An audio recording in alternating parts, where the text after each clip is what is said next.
किस तरह से कैंपेन चल रहा था। मैं मेरी ओडिशा के बारे में बोलूंगी, किस तरह से कैंपेन चल रहा था जब इलेक्शन हो रहा था।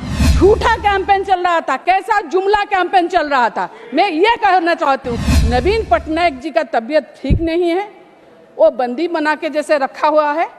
हम लोग अगर सरकार को आएंगे तो नवीन पटनायक जी का हेल्थ का चेकअप करेंगे। वो शपथ ग्रहण के उत्सव में गए थे, पता तो चल गया होगा मान्यवर जी को कि वो ठीक है कि नहीं है। मतलब आप झूठ बोलो, झूठ के ऊपर झूठ बोलो और झूठ को सच करने के लिए और झूठ बोलो, यही है। महामहिम राष्ट्रपति जी ने बोला, दुनिया देख रही है कि भारत के लोग ने लगातार तीसरी बार स्थिर और स्पष्ट बहुमत की सरकार बनाई है। मुझे कहीं ना कहीं लग रहा है सर, राष्ट्रपति जी शायद जो लोकमत है, जो जनमत है, उनसे वाकिफ नहीं है। क्योंकि ना ही स्थिर सरकार है, ना ही पता नहीं स्थिर सरकार कब तक चलेगा, ना ही ये बहुमत की सरकार है। ये कैसे चलेगा? ये बैसाखी के हाथ में बैसाखी लेके ही ये चलेगा। ये अगर देखा जाए एनडीए नहीं है, ये एनएनडीए सरकार है। क्या नीतीश नायडू जो है वो उनके साथ में ही अलायंस करके ये सरकार चल रहा है। तो ये क्या है ना, हम लोग देखे हैं।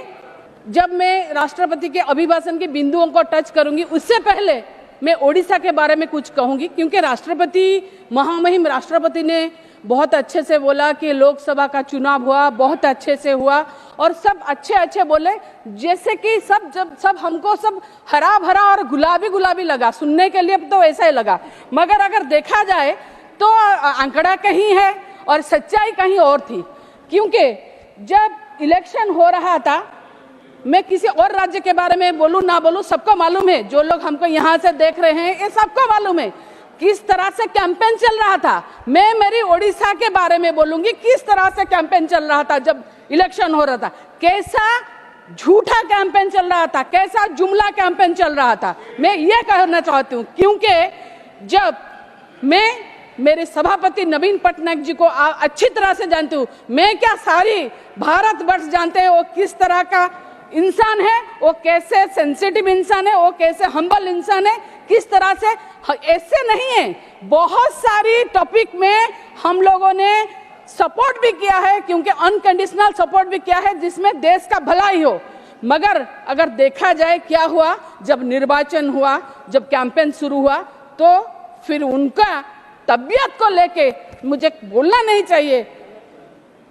माननीय प्रधानमंत्री जी अपनी गरिमा भी भूल गए। वो बोले नवीन पटनायक जी का तबीयत ठीक नहीं है, वो बंदी बना के जैसे रखा हुआ है। हम लोग अगर सरकार को आएंगे तो नवीन पटनायक जी का हेल्थ का चेकअप करेंगे और एक कमेटी बनाएंगे और नवीन पटनायक को उसमें वो कमेटी जाके नवीन पटनायक जी का तर्जमा करेगा। मान्यवर, मैं आपसे ये गुजारिश करती हूँ, क्योंकि जब बीजेपी ने शपथ लिया ओडिशा में सरकार का, तब मेरे जो एक्स चीफ मिनिस्टर, मेरे सभापति मुख्यमंत्री थे, जो नवीन पटनायक मेरे सभापति है, वो शपथ ग्रहण के उत्सव में गए थे। पता तो चल गया होगा मान्यवर जी को कि वो ठीक है कि नहीं है। तो फिर ये क्या था, ये झूठ क्या था। मतलब आप झूठ बोलो, झूठ के ऊपर झूठ बोलो और झूठ को सच करने के लिए और झूठ बोलो, यही है।